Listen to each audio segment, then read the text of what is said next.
नमस्कार व्यूअर्स, मैं हूं अमीश देवगन। आप देख रहे हैं सीएनबीसी आवाज पे टक्कर, क्योंकि रात के बज चुके हैं 9। एक गाना था, यही रात अंतिम, यही रात भारी। बिहार चुनावों के नतीजों से पहले यही रात अंतिम है और यही रात भारी है।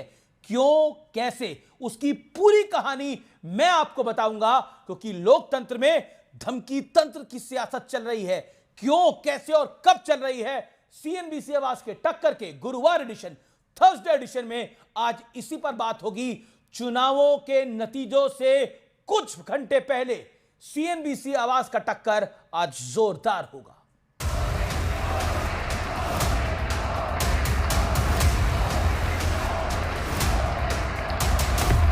मारब सिक्सर के 6 गोली छाती में, यही जंगल राज की आहट है।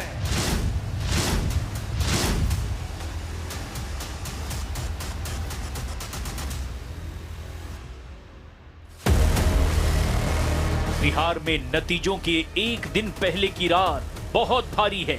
14 नवंबर को किसका नंबर लगेगा? फिलहाल सबके दावे तो अपनी जीत के हैं। बिहार में तेजस्वी मुख्यमंत्री बने जा रहे हैं, कोई कंफ्यूजन नहीं है। एनडीए की सरकार हमारी भारी बहुमत से बनने जा रही है। बिहार में क्यों इन लोगों को वोट देगा? दंगा फैलाने के लिए, हिंदू मुसलमानी करने के लिए, रोहिंग्या को बचाने के लिए, लालू यादव जैसे भ्रष्ट को क्यों वोट देगा? इस बीच आरजेडी नेता सुनील सिंह ने अपने बयान से बड़ा विवाद खड़ा कर दिया। ये बेईमान लोग जिस चुनाव आयोग के बारे में साख पर उसका बट्टा लग चुका है कि कहीं न कहीं आप बेईमानी कीजिएगा तो आपको भी नेपाल का दृश्य यहाँ पर देखने को मिलेगा। कौन माई का लाल पैदा लिया है इस बिहार में, जो माननीय नीतीश कुमार जी के एनडीए की सरकार में कानून को अगर कोई अपने हाथ में लेने की कोशिश करेगा तो चुनाव आयोग तो मुकम्मल व्यवस्था किया ही है। ऐसे बयान राजनीति के केवल छुरछुरी पटाखा है। नतीजा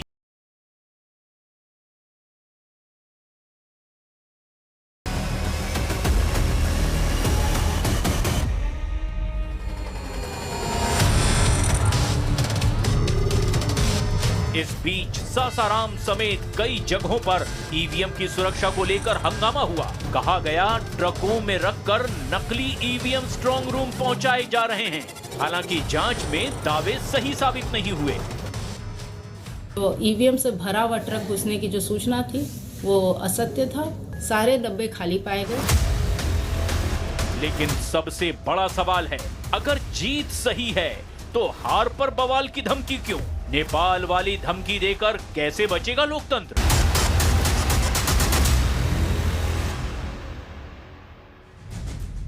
तो स्वागत है आपका बेहद खास एडिशन में। आइए विश्लेषण देख लेते हैं। रिजल्ट से पहले धमकाने का विश्लेषण। हार का डर, एग्जिट पोल के सर्वे से विपक्ष में खलबली है। चुनाव हारने पर सियासी पकड़ कमजोर होगी। लगातार 20 साल से एनडीए की सरकार है, नीतीश बाबू की सरकार है। चुनाव आयोग पर दबाव, जनता का भरोसा नहीं जीता तो हार का ठीकरा चुनाव आयोग पर, इलेक्शन प्रोसेस पर फोड़ने की तैयारी है, जैसा कि हरियाणा और महाराष्ट्र में करने का प्रयास हुआ राहुल गांधी का। अगर हार गए तो पूरा का पूरा ठीकरा इलेक्शन कमीशन पर, जनता पर। अब चुनाव की निष्पक्षता पर सवाल, चुनाव हारने पर निष्पक्ष चुनाव पर सवाल उठाने का मुद्दा मिलेगा। एसआईआर का विरोध को भुनाने का भी एक मौका मिलेगा। यह सबसे बड़ा पॉइंट है। सामाजिक तनाव बढ़ाने की कोशिश, नेपाल बांग्लादेश के नाम पर जेनजी को उकसाने की कोशिश है। जेनजी को उकसाने की कोशिश है। जेनजी को उकसाकर सामाजिक तनाव बढ़ाने और सियासी लाभ उठाने की कोशिश होगी। आइए आता हूं मैं आगे। बड़ा सवाल क्या है, बड़ा प्रश्न आज का यह है, क्या धमकी तंत्र से लोकतंत्र चलाने की कोशिश हो रही है? मेरे साथ बात करने के लिए कौन कौन है? गौरव भाटिया है मेरे साथ, भारतीय जनता पार्टी के प्रवक्ता, सुप्रीम कोर्ट के जाने माने सीनियर एडवोकेट। मेरे साथ आज की इस चर्चा के अंदर राजीव रंजन है, जो कि जनरल सेक्रेटरी हैं जेडीयू के, और साथ ही साथ प्रवक्ता भी हैं। मेरे साथ चीफ स्पोक्सपर्सन है कंचना यादव, प्रवक्ता राजद की हैं, देव ज्योति हैं नेता वीआईपी के, प्रदीप गुप्ता हैं एक्सेस माई इंडिया के, डॉक्टर अनुराग भदौरिया हैं प्रवक्ता समाजवादी पार्टी के, Pappu Yadav member of parliament हैं मेरे साथ मौजूद। इंडिपेंडेंट सीधा उन्हीं का रुख करता हूं। पप्पू जी, आपका लगता है क्या, आपको लगता है पप्पू जी धमकी तंत्र से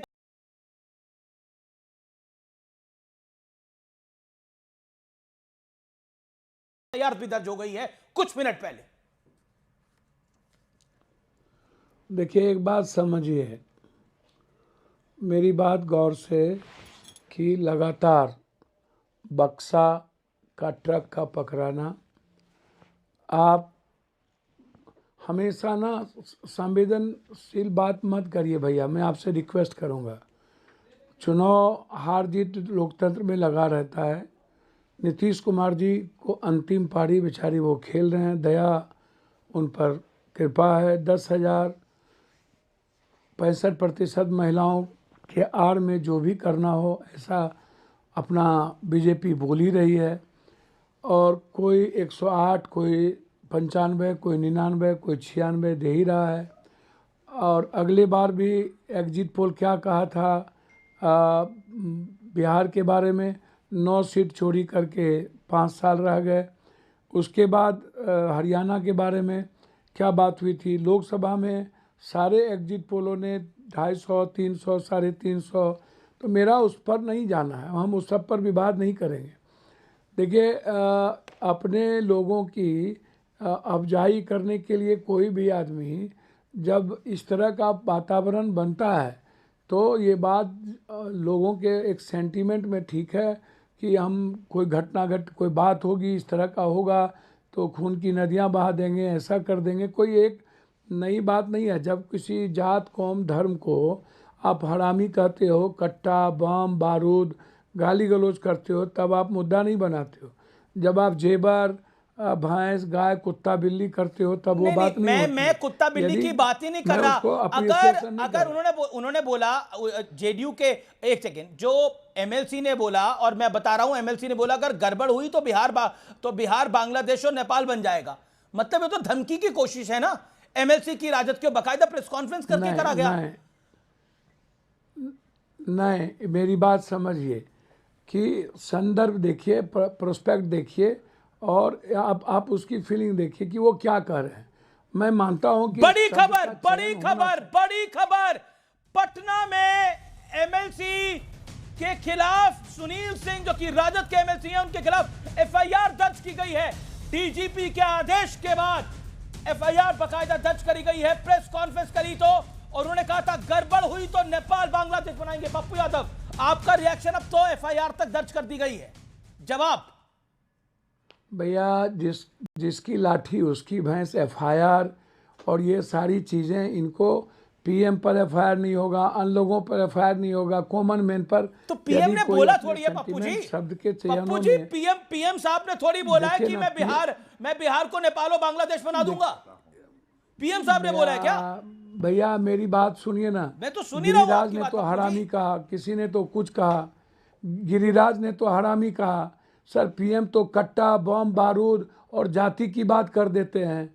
सर, ऐसा थोड़ी है कि इतनी गाली गलौज की बातचीत होती है क्या कभी राजनीति में? हम लोग भी तो राजनीति करते हैं। ठीक है। और राजनीति में भैया मैं मानता हूं सुचित्रता होनी चाहिए और शब्द का चयन होना चाहिए, लेकिन उसके सेंटीमेंट को देखिए ना लगातार। अगले बार एक सेकंड, ये बड़ी खबर है। ये तो धमकी तंत्र है लोकतंत्र के अंदर। गौरव भाटिया ऑपोजिशन ये कह रहा है, ऑपोजिशन ये कह रहा है कि अगर सही नहीं होगा तो फिर गलत होगा। सर, मैं तो नहीं आपके साथ बैठ पाऊंगा सबके साथ।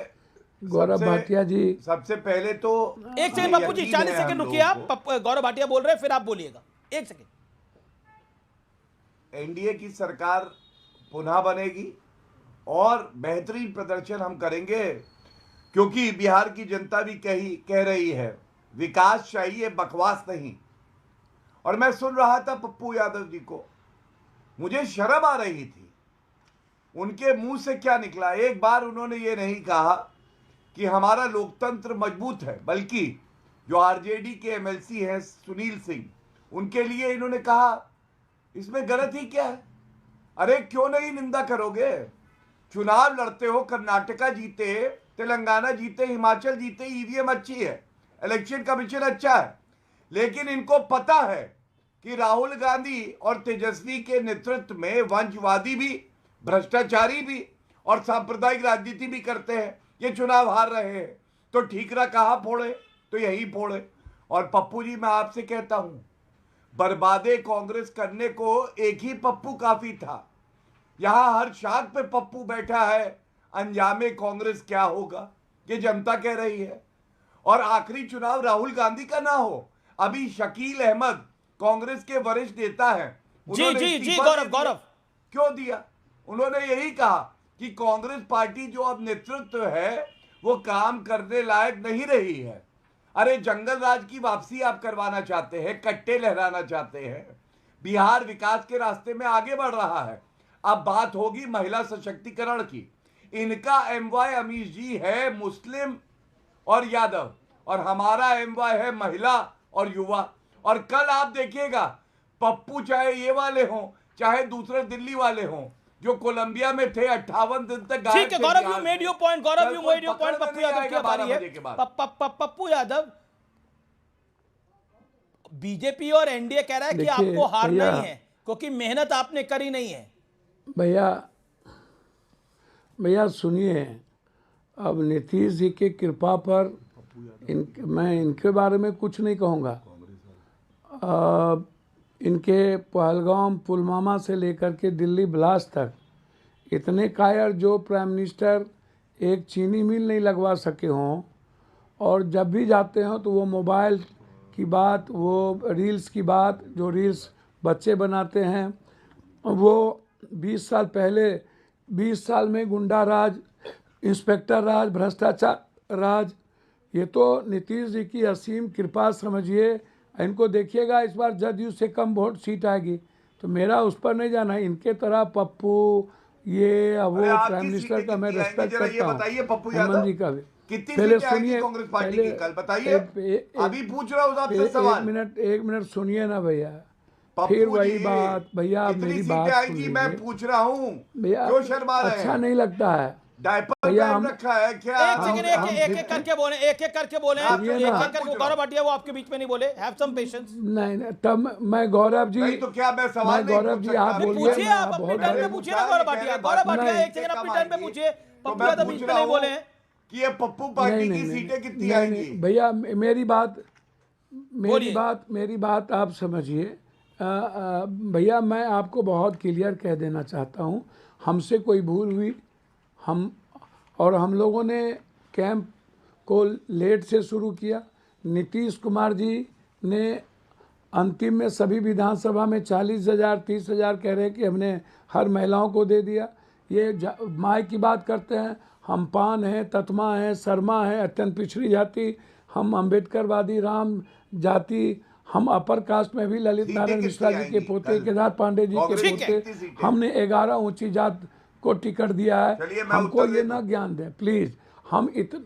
हम इतना जानते हैं नहीं, हमको कोई उत्तर की आपकी जरूरत नहीं, हम सुनेंगे भी नहीं, हम लेफ्ट हो रहे हैं।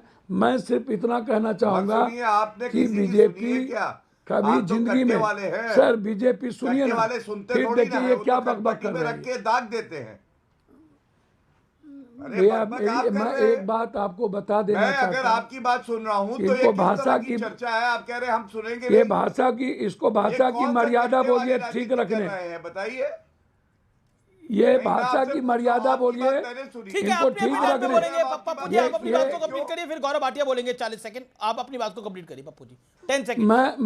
मैं अंतिम बात आपसे सिर्फ इतना कहना चाह रहा हूं कि मानवर बीजेपी 7 जन्म में अपनी सरकार, बीजेपी की सरकार, बीजेपी का मुख्यमंत्री उत्तर बिहार में इस जन्म में नहीं होगा। एक दूसरी बात, नीतीश कुमार जी को अभी तक ये मुख्यमंत्री घोषित नहीं किए। नीतीश जी ने इनके एक बार भी मीटिंग में किसी में नहीं गए। ठीक है गौरव भाटिया रिप्लाई। तीसरी चीज ये ऊंट बैठ भी जाए तो गधा से ऊंचा है। ये बीजेपी सरकार वाले के एनडीए पता की है। बनेगी। अच्छा, ये आपने क्या बोला और मैं लास्ट के अंदर? समझता आपने हूं बोला कि ऊंट बैठ नहीं ये पा रहा तो परिवार गधा होता है। ऊंट बैठ नहीं पा रहा। देखिए पप्पू जी, जाइए भत्ता छोड़कर। पप्पू जी देखिए, अब सवाल का जवाब तो देना पड़ेगा ना पप्पू जी, छोड़ के मत जाइए। 20 डिबेट में बिल्कुल फुल फ्रेम काटिए पप्पू यादव जी को, फुल फ्रेम काटिए पप्पू यादव जी को। पप्पू यादव जी छोड़ के मत जाइए, ऑडियो खोलिए। पप्पू जी छोड़ के मत जाइए, पप्पू जी छोड़ के मत जाइए, सवाल का जवाब दीजिए ना। लगता है आपने माइक को हटा दिया। गौरव भाटिया रिप्लाई। देखिए अमीश भाई, ये क्यों भाग गए आप समझिए। आपके तीखे सवाल, हमारी तीखी टिप्पणियां, और ये कट्टों वाली राजनीति करते हैं। ये गोलियां तो चला सकते हैं, लेकिन शब्दों के बाढ़ इनके चलाने का बस में नहीं है। ये हम पे कर रहे थे टिप्पणी। आपने बिल्कुल सही याद बोला। आप बताइए, कहते थे आरजेडी के लिए कि कांग्रेस तो ऊंट है, और अगर ऊंट बैठ भी जाता है तो गधे से ऊपर रहता है। अब आरजेडी को गधा बुलाते हैं, तो किस तरह का इनका तालमेल है। दूसरी बात, तेजस्वी यादव के झूठे वादे, हर परिवार को एक सरकारी नौकरी। आप जैसे पत्रकार ने पूछा कैसे दोगे, 2,70,00,000 परिवार जी, लेकिन देखिए, करोड़ का बजट इन सब पे लगेगा, आज हमने 3 बात लाख बहुत करोड़ कर है। ली। मैं बजट आज आपका के विषय पर आना वार्षिक। चाहता हूं। अगर एग्जिट पोल में एनडीए को जिताने की कोशिश है, सुनील कुमार सिंह कह रहा है एग्जिट पोल तो एनडीए करवाता नहीं है, एग्जिट पोल तो एजेंसीज करती हैं, और 18 एग्जिट पोल हुए हैं। 18 में से लगभग 17 एग्जिट पोल एनडीए को बढ़त दिखा रहे हैं कंचना यादव। तो इसके अंदर अगर कल एनडीए जीतता है तो बिहार को नेपाल और बांग्लादेश बनाया जाएगा। ये धमकी क्यों? देखिए अमीर जी, आपने जैसे चिल्लाया ना, breaking news breaking news breaking news, हो गया इन पे एफआईआर। इनके एक सांसद महोदय हैं कंगना रनौत, राष्ट्रद्रोह का केस चलने वाला है उन पर। और खैर पप्पू जी को एक सांसद हैं, वो जो भी आपके चैनल पे बोल रहे थे, आप एक सांसद से, एक ऐसे व्यक्ति से डिबेट करवा रहे हैं जो पजामा भी नहीं पहन सकते हैं। पजामा न पहनने वाला व्यक्ति एक सांसद से डिबेट कर रहा है और तू तड़ाक कर रहा है।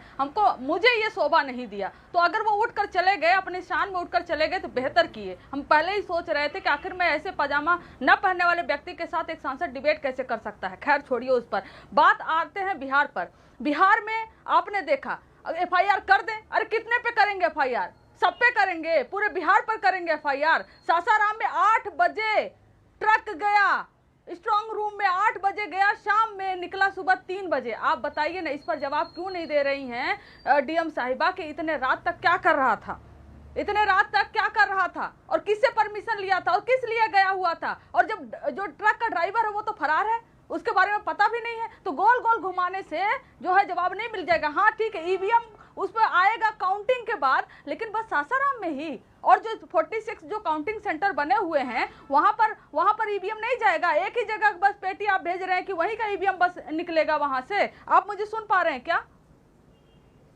आप सासाराम की जो बात कर रही हैं उसके अंदर बॉक्सेस को देखा गया, बॉक्सेस तो खाली निकले। जिन सिक्योरिटी पर्सनल की आप बात कर रहे हैं वो तो खाली निकले। देना चाहता हूं, व्यक्तिगत टिप्पणी हुई, आपने नहीं रोका। एक उत्तर नहीं, सुनिए। हाँ बिल्कुल अमीर जी, बस उनसे जवाब लीजिएगा, मुझे लगा आवाज नहीं आ रही। सासाराम में जो डीएम महोदय हैं उन्होंने खुद बताया कि शाम में 8 बजे गया था ट्रक, 7:59 नहीं, मैं सारी बात रात में 3 बजे उसकी जांच हुई। लेकिन सुनील सिंह ये क्यों बोलेंगे कि हम बांग्लादेश और नेपाल बनाएंगे अगर एनडीए जीतता है तो? सुनील सिंह जी ने यह कतई नहीं बोला कि हम बांग्लादेश और नेपाल बनाएंगे। सुनील सिंह जी का कहना था कि महाराष्ट्र, दिल्ली, हर जगह से जो बच्चे आए हैं ना बिहार में परिवर्तन के लिए, जो सिस्टम उन्होंने बोला गलत ना करें वरना सड़क पर ऐसा दृश्य दिखेगा जिसकी कल्पना नहीं करी जा सकती। उन्होंने धमकाया, उन्होंने रिटर्निंग ऑफिसर्स को धमकाया। मैं कहना चाहता हूं, ऑन रिकॉर्ड कहना चाहता हूं, उन्होंने धमकाया, उन्होंने बोला गलत ना करें, सड़क पर ऐसा दृश्य दिखेगा जिसकी कल्पना नहीं की जा सकती। बिहार में नेपाल, बांग्लादेश जैसा नजारा देखने को मिलेगा। इससे ज्यादा क्या बोलेंगे कंचना यादव? इससे ज्यादा क्या बोलेंगे आप मुझे बताइए। मैं आपको क्या बता रही हूँ, हम किसी भी कुर्बानी को देने के लिए तैयार हैं, लेकिन जनमत का, लोकतंत्र का हम तो जनमत क्या होता है? आपको लोकतंत्र की बात करते हैं तो इलेक्शन कमीशन में भरोसा करना पड़ेगा ना। आप हर जगह नेपाल थोड़ी बना देंगे। बंद हो रहा है, क्या कुर्बानी देंगे? कैसे बंद हो रहा है? क्या कुर्बानी देंगे? किसकी कुर्बानी लेंगे? किसकी कुर्बानी देंगे? रात भर क्या की, कैसे गया वीवीपैट? कितनी बड़ी बात है आप बोल रही हैं। ईवीएम को जो बॉक्सेस होते हैं कैसे गया? वो ओके, मैं गौरव भाटिया का रुख क्या करता हूं। बोल गौरव रहे हैं भाटिया, कोई भी कुर्बानी हम देने को तैयार है, लेकिन गलत नहीं होने देंगे। नहीं, सबसे पहले तो व्यक्तिगत टिप्पणी कर रही है, मेरी छोटी बहन है, और दूसरों के पैजामों पे इनकी नजर क्यों रहती है मैं समझ नहीं पाया। तो अमीश भाई, मैंने एक तस्वीर देखी, फिर मुझे समझ में आ गया कि छोटी बहन दूसरों के पजामे क्यों देखती है। ये देखिए, लालू प्रसाद यादव हैं, ये कुर्ते के नीचे कुछ पहने हैं कि नहीं, और एक महिला बैठी हुई है सामने। अरे अच्छा, इसलिए आरजेडी में लालू प्रसाद यादव केवल कुर्ता पहने या नीचे कुछ नहीं पहने, मुझे नहीं पता, वो अब मेरी छोटी बहन बताएंगी। हो सकता है आरजेडी में ट्रेनिंग ऐसे ही देते हो कि कुर्तों के नीचे झांको। ये चुनाव का आज मुद्दा है कि कंचना यादव को बताना है कि किसके कुर्ते के नीचे शॉर्ट है, पजामा है या कुछ नहीं है। अच्छा नहीं लगता, लेकिन ठीक है, ये आरजेडी की संस्कृति है, लालू प्रसाद यादव ने शुरू करी है। भैया पूरा देर देखा था। छोटी बहन शांत हो जाओ। छोटी बहन, लालू प्रसाद यादव और तेजस्वी यादव दोनों के कुर्ते के नीचे क्या है आप देखो, हमें उससे कोई मतलब नहीं है। आज जो मुद्दा है कि अब हम वही करेंगे। विषय से बाहर निकलना चाहिए, विषय पर आना चाहिए। राजीव रंजन भी इंतजार कर रहे हैं, अनुराग भदौरिया साहब भी इंतजार कर रहे हैं। तो मैं अपनी बात पूरी कर लूं। जी बिल्कुल, आप गौरव भाटिया अपनी बात पूरी करेगा, लेकिन राजीव रंजन भी इंतजार कर रहे हैं। लेकिन क्विकली गौरव भाटिया, हर कुर्बानी देने को हम तैयार हैं, बोला कंचना यादव ने। आपका जवाब? देखिए, सबसे पहले तो ये ब्लैकमेल और धमकियां बिहार में चलने नहीं जा रही हैं। एफआईआर हो गया है और गिरफ्तारी भी होगी। देखिए, ये लोकतंत्र और जनादेश का अपहरण करने वाले लोग, जंगल राज वाले लोग, ये ट्रेलर समय समय पर दिखाते रहते हैं। लखीसराय में दिखाया, बिहार के अन्य इलाकों में विधानसभा चुनाव के दौरान इनके कई कारनामे सामने आए। और ये ताज़ा बयान, ये हैरानी पैदा करने वाला बयान है। ये जिसका लोकतंत्र पे यकीन होगा, जिसका संविधान में यकीन होगा, वो ऐसे बयान कैसे दे सकता है? आपके पैनल में अभी पप्पू यादव बोल रहे थे, अगर निर्वाचन आयोग निष्पक्ष नहीं होता तो कंचना यादव की पार्टी ने भी उनको सिंबल के लायक नहीं समझा था। और जहां राहुल गांधी का वो नाम लेते हुए थकते नहीं हैं, राहुल गांधी ने भी उन्हें धक्के मार करके किनारे कर दिया। और इंडिपेंडेंट लड़े पप्पू यादव, चुनाव जीत करके आए। ये निर्वाचन तंत्र की निष्पक्षता का इससे बड़ा प्रमाण क्या हो सकता है कि पूरे बिहार में हम 30 सीटें जीत रहे थे 40 में, लेकिन एक सीट ऐसी थी जिसमें किसी पार्टी का सिंबल नहीं होने पर भी पप्पू यादव जीते। यही है चुनाव आयोग की निष्पक्षता का सबसे बड़ा प्रमाण। और जहां तक चुनाव का सवाल है, इन्हें अपनी पार्टी के नेताओं से फीडबैक मिल चुका है। मैं एग्जिट पोल्स की विश्वसनीयता पर बहस नहीं करूंगा, लेकिन इतनी बात तय है कि जो हमारा फीडबैक है उसके आधार पर हम कह सकते हैं। और जो इन्हें मिला फीडबैक, एग्जिट पोल सही हो गलत हो अलग बात है, कल नतीजों में आप जीतो या राजद जीत के आए वो अलग बात है। लेकिन अगर आप भी हारते हो, कल हम मान लेते हैं आप भी हारते हो, तो क्या आप बोलोगे चुनाव आयोग गलत है? क्या आप बोलोगे कि बिहार को हम नेपाल और बांग्लादेश बना देंगे? बीजेपी और आप हार जाते हो मान लिया कल चुनाव, तो बिहार और बांग्लादेश बना देंगे आप लोग, बिहार को नेपाल और बांग्लादेश बना देंगे आप लोग। देखिए, हमारे ये बात कहां तक सही है? हमारे और इनके संस्कार और इनके राजनीतिक संस्कृति का बुनियादी फर्क समझ लीजिए। 2020 के विधानसभा चुनाव में हमारी केवल 43 सीटें आई, लेकिन हमने कहीं भी निर्वाचन आयोग की निष्पक्षता पर सवाल खड़े नहीं किए। जनता ने जनादेश दिया है सर आंखों पर। जीतते हैं उनका आभार, हारते हैं तो उसका मंथन। ठीक है, पॉइंट है। वैसे हमें पूरा यकीन है कि हम प्रचंड जनादेश हासिल करने जा रहे हैं और ये करारी से। ओके, देव ज्योति, ये धमकी तंत्र क्यों? जी हम नहीं, ये धमकी तंत्र नहीं है। वो कह रहे यही संस्कार है। गिरिराज सिंह जी कोई एकदम नहीं, कोई संस्कार नहीं है। गिरिराज सिंह जी का क्या संस्कार है? गिरिराज सिंह जी कौन यूनिवर्सिटी से पास किए हुए हैं? उनका भाषण सुनिएगा ना तो हम लोग उल्टी हो जाता है। आज जो है हम कहना नहीं चाहते हैं, हम एग्जिट पोल में आना चाहते हैं कि नहीं, सुनील सिंह जी ने क्या कहा है? सुनील सिंह जी ने कहा है कि अगर कोई बेईमानी करेगा पिछले बारी तो 8 सीट 9 सीट बेईमानी से हराया आदरणीय तेजस्वी यादव जी के पार्टी को। हम लोग एनडीए में न थे उस समय, हम लोग नहीं देख रहे थे। तो आप बेईमानी कर रहे थे, हम लोग नहीं देख रहे थे। आपने हमारा बेईमानी ही से आपकी हमारा ही नहीं हम नहीं हमारे एग्जिट पोल में तो हमारे को 0 सीट दिखाया था 2020 में एग्जिट पोल ने। तो हमारे ही वीआईपी पार्टी के 4 सीट के ताकत से आदरणीय नीतीश कुमार जी के सपोर्ट में बैसाखी में सरकार बनी बिहार का। हाँ, हम लोग नहीं जान रहे हैं कि बीजेपी क्या चीज़ है, भाजपा क्या चीज़ है देश में। राम नाम जपना पराया माल अपना, हम लोग नहीं जान रहे हैं। मतलब हम अगर कोई बात है कर रहे हैं, अगर इंडिया ब्लॉक का कोई नेता कह रहा है तो उसको तोड़ मरोड़ के पेश किया जा रहा है। और गिरिराज सिंह जी कौन जो है एकदम रामचरितमानस। कृपया करके ध्यान में डाल दीजिए, अगर कुछ तोड़ा मरोड़ा गया तो बता दीजिए, गलत ना करें, वरना सड़क पर ऐसा दृश्य मिलेगा जिसकी कल्पना नहीं की जा सकती। बिहार में नेपाल बांग्लादेश जैसा नजारा देखने को मिलेगा। बिहार के लोग जग चुके हैं, बिहार को नेपाल बांग्लादेश नहीं बनाए। गड़बड़ी हुई तो उम्मीदवार बाहर आएगा या अधिकारी बाहर आएगा। अब बताइए, ये जनता का आंदोलन है, ये जेपी की धरती भी है, इसलिए ये जयप्रकाश हुई है और ये जेपी की भी धरती है, वो धमकी ही मानी जाएगी। जय प्रकाश की धरती है। जेपी आंदोलन इसी जगह हुआ है। जेपी आंदोलन इमरजेंसी भी फेस किया है इस राज।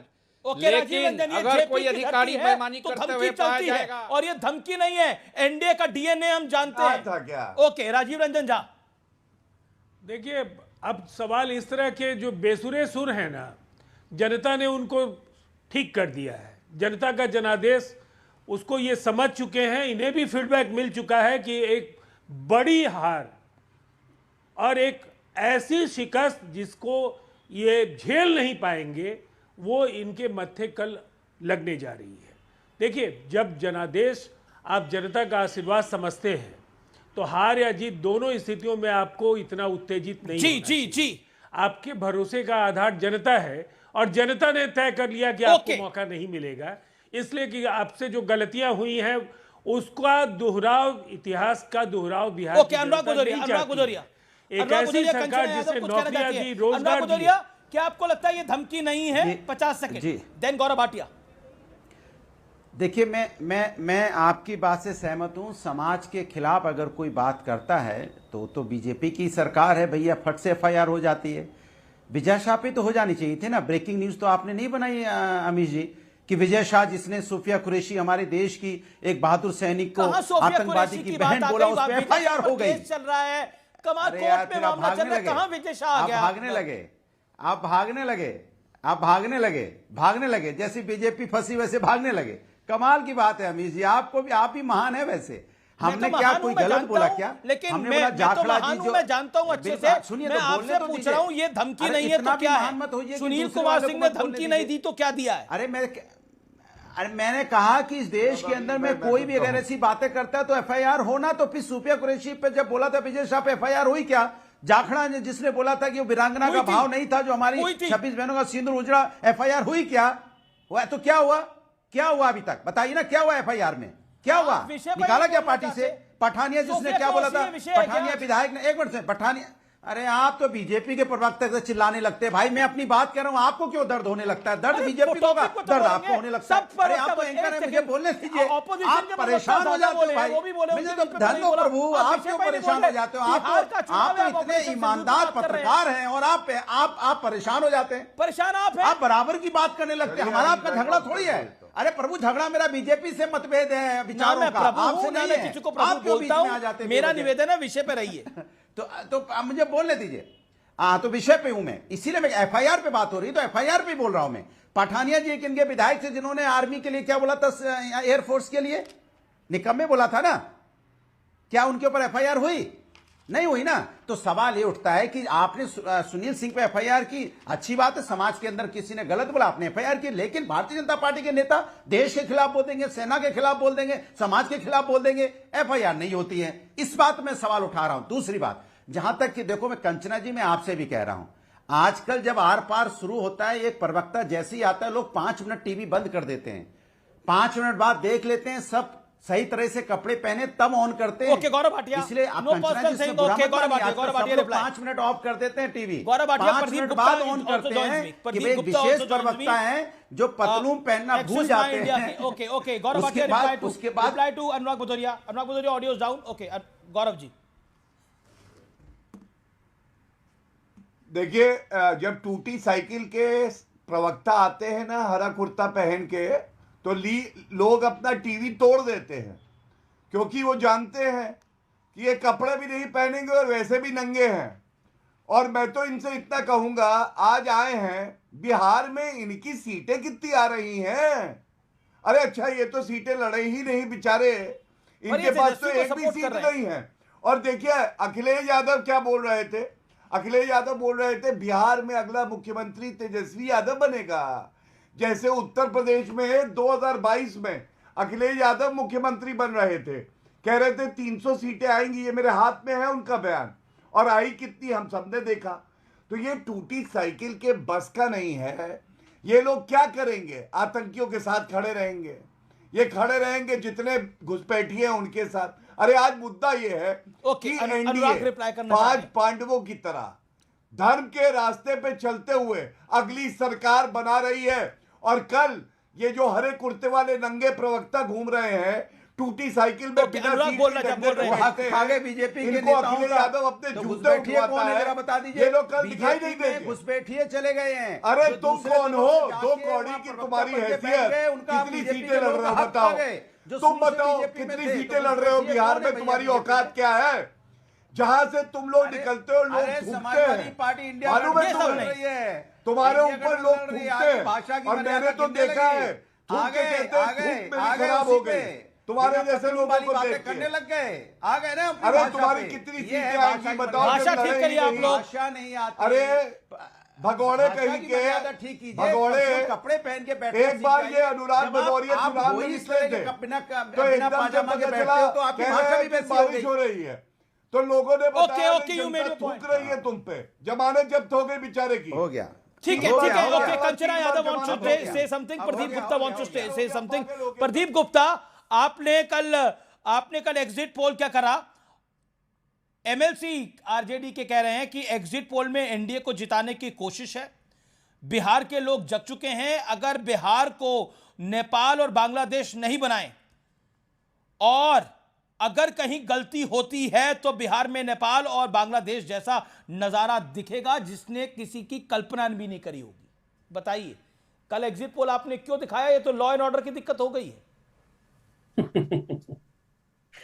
अमित भाई, ऐसा है कि मैं किसी भी पॉलिटिकल नेताओं के उस पे वक्तव्य पे कमेंट कभी नहीं करता हूँ। उनको जो सूट करता है वो कहते हैं और वो खुश होता है। जहां तक सवाल है कि हमने एग्जिट पोल किया है, एग्जिट पोल के मायने हमारे नजरिए से और करीब करीब सभी के नजरिए से एक होते हैं। कल जब इलेक्शन कमीशन में रिजल्ट आएंगे उस पे आपको नंबर, सीटें, कौन जीत रहा हार रहा तो मिल जाएगा जी। उसमें ये कतई नहीं मिलेगा कि जिसने भी जिसको वोट किया है वो क्यों किया है। अमुक डेमोग्राफी, आप एज की बात कर लीजिए, जाति की बात कर लीजिए, समुदाय की बात कर लीजिए, व्यवसाय के हिसाब से बात कर लीजिए, महिला पुरुष के हिसाब से बात कर लीजिए, किसने किसको किस तरीके से वोट किया है और किसने किस विषय मुद्दे के ऊपर वोट किया है, ये सारे के सारे सवालों आपकी नजर के अंदर अगर मैं समझने की कोशिश करूं, आपको क्या लगता है एनडीए का नंबर कितना रहेगा, महागठबंधन का नंबर कितना रहेगा? एनडीए का हमारी रेंज है 121 to 141, मिड पॉइंट है 131 फॉर एनडीए। ओके। जहां तक गठबंधन का सवाल है 98 से 118 उसका मिड पॉइंट है, करीब करीब 110 के आसपास। तो हमारे हिसाब से, हमारे आकलन के हिसाब से तो इसके इर्द गिर्द नंबर रहने चाहिए। सिंगल लार्जेस्ट पार्टी कौन बन रहा है आपके हिसाब से, आरजेडी या JDU? Single largest party Amit भाई, उसको वैसे देखा जाना चाहिए आरजेडी ही बनेगी, क्योंकि 143 सीटों पे वो चुनाव लड़ रहे हैं। उसके उलट बीजेपी और जदयू 101 सीटों के ऊपर चुनाव लड़ रहे हैं। तो स्ट्राइक रेट कितना भी हो उसको एक्सीड कर पाना जो हमारे आंकड़े हैं कम से कम उसके अनुसार तो वो संभव नहीं लगता। तो आरजेडी स्वाभाविक है कि पहली पार्टी बनेगी क्योंकि सीटें इतनी ज्यादा। एक सवाल है, कंचना यादव हमारे साथ हैं, आरजेडी की spokes person. Kanchana, exit poll तो होते ही हैं, हर चुनाव में एग्जिट पोल होते हैं, कई बार सही निकलते हैं, कई बार गलत निकलते हैं तब भी उनको कसौटी पे कसा जाता है, सही निकलते हैं तब भी कसौटी पे कसा जाता है। तो एग्जिट पोल से दुश्मनी क्यों? Pollsters do their job. सुनिए ना अमित जी, क्योंकि मैं कल से नहीं, सुनिए अमित जी, कल से मैं प्रदीप गुप्ता जी के जो ओपिनियन एग्जिट पोल आया है उस पर डिबेट कर रही हूँ। शायद पहली बार ऐसे रूबरू होने का मौका मिल रहा है, तो मैं इनसे यही बस पूछना चाह रही हूँ कि हमारे जो रेंजेस दिए हैं आपने, जो आपके डेटा में आया हुआ है आरजेडी के लिए, उतनी ही सीटें कैसे आई जितना हम पिछली बार जीते थे?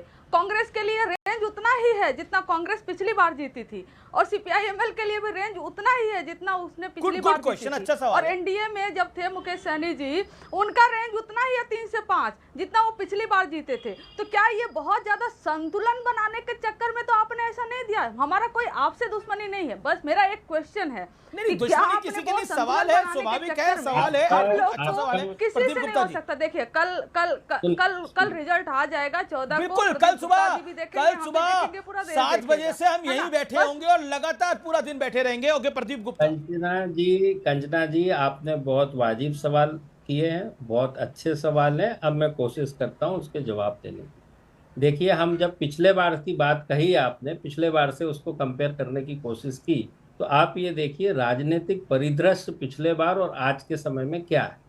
आप पाएंगे पिछली बार एलजेपी, एनडीए की थोड़ी देर के लिए पहले बात कर लेते हैं। एलजेपी ने चुनाव लड़ा था अलग से और करीब करीब सभी जेडीयू के अगेंस्ट उन्होंने उम्मीदवार खड़े किए थे, बीजेपी के अगेंस्ट नहीं खड़े किए थे, और उन्होंने 6% मतदान उनको हुआ, उनको मिले मत। दूसरी बात, आपके गठबंधन के पात्र जो है मुकेश सहनी जी की वीआई पार्टी ने एनडीए के साथ चुनाव लड़ा था और उनको 2% मत प्राप्त हुए। इस बार वो गठबंधन के साथ चुनाव लड़ रहे हैं।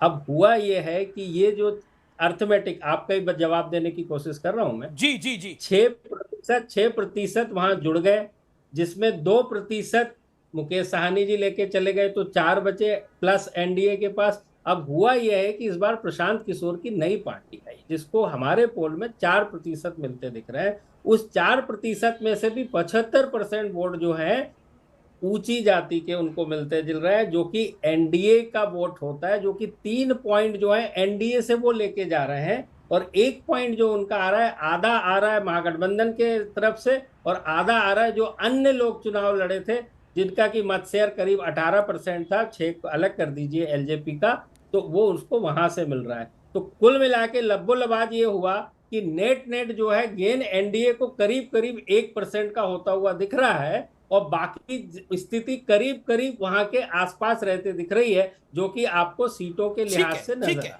ओके कंचना, एक मेरा पॉइंट है कि अब आप देखिए एक मेथोडोलॉजी एक्सप्लेन कर रहे हैं, वो बता रहे हैं कि क्यों आप कम हैं या एनडीए ज्यादा है। मेरा हम्बल पॉइंट ये है, और इसको आप इत्मीनान से इसका जवाब दीजिए, धमकी क्यों, धमकीबाजी क्यों? अरे आप सुनिए ना, अभी प्रदीप गुप्ता जी इन्होंने सारा लब्बो-लुबाब बताया, लेकिन इसमें इन्होंने एक पॉइंट छोड़ दिया आईपी गुप्ता जी को। आईपी गुप्ता जी क्लेम करते हैं कि 70 से 80 लाख वोटर्स जो हैं उनके समाज के हैं, और वो हमारे साथ इस बार अलायंस में रहे और हर साथ में रहे। क्या उनके वोटर्स जो वो कंसीडर किए गए हैं? और ये माना जाता था ट्रेडिशनली, आप ही लोग मानते थे कि वो वोटर्स जो है वो एनडीए में जाते थे, लेकिन इस बार आईपी गुप्ता जी हमारे साथ हैं, अलायंस के पार्टनर हैं। और सबसे अहम बात है कि इस बार वोटिंग परसेंटेज सारा रिकॉर्ड तोड़ चुका है, और युवा सबसे ज्यादा वोट किए हुए हैं। हालांकि उसका आंकड़ा जो इलेक्शन कमीशन ऑफ इंडिया नहीं देता, तो खासकर ये कास्ट समीकरण इतना उनके पास जाती है, उतना इसके पास जाती है। इस बार का चुनाव, प्रदीप गुप्ता जी, जो मेरा असेसमेंट है वो ये है कि इस बार का चुनाव जाति समाज सबसे ऊपर उठ के है, और खासकर बेरोजगारी का आपके उसमें मैंने देखा लिस्ट में जाति और समाज उठ के है। ओके, आप ये कह रही हैं, मैं फिर आता हूं, मैं एक सेकंड आप ये कह रही है, गौरव भाटिया भी कुछ कहना चाहते हैं। प्रदीप एक संक्षेप में, कल आपको लगता है एग्जिट पोल सही होंगे, या आपको लगता है कि ऊंट किसी और करवट बैठ सकता है? मुझे तो पूरा उम्मीद है कि एग्जिट पोल के आकलन के मुताबिक ही परिणाम आएंगे। जैसे कि कंचना जी ने कहा, बिल्कुल 2 स्थितियां जो हैं बिहार में जो भिन्न हुई है। जो वेलकम बैक व्यूअर्स, आप देख रहे हैं सीएनबीसी आवाज पर टक्कर। बड़ी खबर, तेजस्वी यादव एक्टिव मोड में है, एक्शन मोड में है। सरकारी आवास पर बैठक चल रही है। राजद के सूत्र कह रहे हैं कि सरकार बनाने की तैयारी कर रही है राजद। अब उन्हें उम्मीद है कि कल रिजल्ट्स उनके पक्ष में आने वाले हैं। तेजस्वी यादव अगले मुख्यमंत्री होंगे। तेजस्वी यादव ने महागठबंधन के तमाम बड़े नेताओं की काउंटिंग से पहले बड़ी बैठक बुला ली है और पूरी तैयारी कर रहा है राजद। कल राजद के सूत्रों का कहना है कि तेजस्वी सीएम होंगे। अगर 2-4 सीटें कम पड़ती हैं तो एनडीए को निशाना बनाया जाएगा। एनडीए के छोटे दलों को साथ ले सकता है महागठबंधन। कुछ एनडीए के नेता संपर्क में हैं। यह बड़ी खबर, कुछ एनडीए के नेता महागठबंधन के बड़े नेताओं के संपर्क में है। यह बड़ी खबर। तेजस्वी के सरकारी आवास पर इस समय इंपॉर्टेंट मीटिंग चल रही है। बड़ा अपडेट। गौरव भाटिया, रिजल्ट से पहले राजद उत्साहित है कि अगला मुख्यमंत्री लालू का लाल होगा और अगर 2-4 सीटें कम पड़ती है तो एनडीए के छोटे दल आने को तैयार है। खेल बदल गया है। कुर्सी की पेटी बांध दीजिए गौरव भाटिया, क्या होगा कल? देखिए कल क्या होगा मैं आपको बताता हूं। अमीश भाई, कल विचित्र दिन है। आपको मालूम है क्यों? कल सरकार एनडीए की बनेगी। भाजपा के जेडीयू के हेडक्वार्टर में आप देखेंगे खुशी का माहौल है और लालू प्रसाद यादव के घर में भी खुशी का माहौल होगा। आपको मालूम है क्यों? जो तेज प्रताप यादव है ना, वो मिठाई बांट रहे होंगे। नहीं चलिए, तेजस्वी हार गया है, खुशी का माहौल और है। मुझे याद आता है, पार्टी से सवाल पूछेंगे, लालू जी से खुद सवाल पूछेंगे। लालू जी के मैंने कई इंटरव्यू करे हुए, अभी नहीं काफी टाइम पहले। लेकिन my humble submission Gaurav Bhatia जी, अगर एनडीए को आए कर रहा है तेजस्वी यादव और तेजस्वी यादव का क्लोज ग्रुप, तो इसके क्या मायने हैं? वो कॉन्फिडेंट है, इसका मतलब वो कह रहे हैं एनडीए के छोटे दल छिटकेंगे। कल क्या होगा मैं तो कह रहा हूं, आप अभी पूछिए। यहां बैठी हैं आरजेडी की प्रवक्ता मेरी छोटी बहन, उनसे पूछिए ईवीएम ठीक है क्या? अच्छा ठीक है, इलेक्शन कमीशन ऑफ इंडिया पे भरोसा है क्या? कुछ कहना चाहते हैं लेकिन सुनिए, अभी मेरी बात पूरी हो जाए। अभी भाई बात पूरी करने दीजिए। अच्छा नहीं लगता, मेरी बात पूरी हो फिर आप चले जाइएगा। मैं अपनी बात पूरी कर लूं ना। अरे पूरी कर लीजिए आप अपनी बात। Okay Gaurav, sorry Gaurav, make your point. Thank you. दूसरी बात जो आपने कही, हरियाणा के जब परिणाम आना शुरू हुए थे, कांग्रेस पार्टी के हेडक्वार्टर में जलेबी बन रही थी और जब 12 बज गए और पीछे हो गए तो ना जलेबी दिखी ना जलेबी बाई दिखी। तीसरी बात, आपने कहा ये धमकी क्यों दी, जो आज की चर्चा का विषय है। शहाबुद्दीन अमर रहे, तेजस्वी यादव नारे लगवाते हैं, उनके बेटे को टिकट देते हैं, कट्टों का राज होता है, तो इनसे और उम्मीद क्या की जा सकती है? ये तो धमकी ही देंगे। ओके कंचना गौरव प्लीज, अब आपने अपनी बात को कंचना यादव। हाँ धन्यवाद। देखिए गौरव भैया, बोला कट्टों वाली पार्टी है, धमकी वाली पार्टी बता देती हूँ और एनडीए नहीं टूटने वाला है। अरे सुन लीजिए गौरव भैया को मैं बता दे रही हूँ कि साइकिल बहुत सही थी, जो अखिलेश जी वाली साइकिल बहुत सही थी। गौरव भाटिया जैसे लोगों को बैठा लिए और साइकिल हो गई पंक्चर और उन्होंने फिर से अपना टायर चेंज करवा लिया। साइकिल मत करो, मुंह से बात आती है, हाथी के कुल्ला करके आती है। अरे भैया पढ़ो लिखो। अभी लालू यादव की तस्वीर दिखाई, नीचे से आपने टिप्पणी किया, लालू जी पे टिप्पणी किया। ये कौन बैठा है नीचे? इससे शक्ल मिलती है, बताओ जरा। अगर व्यक्तिगत टिप्पणी करनी है तो तुम्हें तुम्हारे को दिखाएंगे कि तुम हो क्या। मुंह खोलोगे, बब्बू मारोगे, हार्पिक के कुल्ला करोगे, गाली गलौज करने आओगे। ये देखो, लालू प्रसाद यादव के नीचे कौन महिला बैठी है बताओ। अच्छा मेरा निवेदन है, एक करके विकास की बातें करेंगे, सुनेंगे। अगर इनको मुंह का बवासीर है तो हम लोग क्या करें? चर्चा करनी है तो तभी से करें, अगर नहीं करनी तो बताएंगे।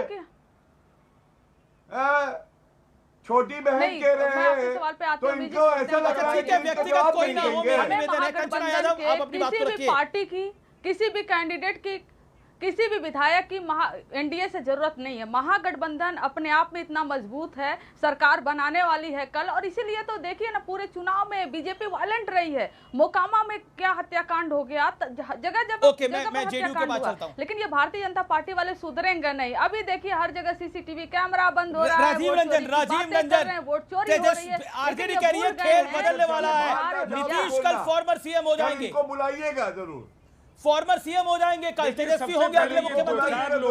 नीतीश की चला चली की बेला है, आरजेडी कह रही है नीतीश की चला चली की बेला है और तेजस्वी का उफान है। गौरव जी 2 मिनट रुकिए, गौरव जी 2 मिनट। गौरव रुक गए हैं, आप बोलिए। देखिए अभिष जी, हाँ, सबसे बड़ी बात क्या है, ये 2, 4, 5 सीटें कम नहीं होने जा रही हैं महागठबंधन की, इनका फासला बहुत बड़ा है। प्रदीप गुप्ता जी की उपस्थिति में मैं कह रहा हूं, एक्सिस के जो भी रुझान आ रहे हो, ये फासला इतना बड़ा है कि हम 2010 के आसपास प्रदर्शन अपना करने जा रहे हैं। जनादेश उस दिशा में बढ़ रहा है। और आज की जो तेजस्वी यादव जी की तथाकथित सरकार बनाने की बैठक है, ये बदहवासी और बौखलाहट में मनोवैज्ञानिक दबाव, ओके, बदहवासी में मनोवैज्ञानिक दबाव बनाने की कोशिश है। आरजेडी बहुत पीछे रहेगी, एनडीए बहुत आगे रहेगा। राजीव रंजन सिंह स्पोक्सपर्सन ये बात कह रहे हैं। आज का विचार, अगर ऊंचाई हासिल करना चाहते हो तो बाज बनो, धोखेबाज नहीं। तो फिलहाल सीएनबीसी आवाज के टक्कर के थर्सडे एडिशन में आज के लिए इतना ही। लेकिन मैंने जो शुरू में बोला था, यही रात अंतिम, यही रात भारी, इसलिए चुनाव से पहले की ये रात, यानी नतीजों से पहले की ये रात बहुत बड़ी है। नमस्कार।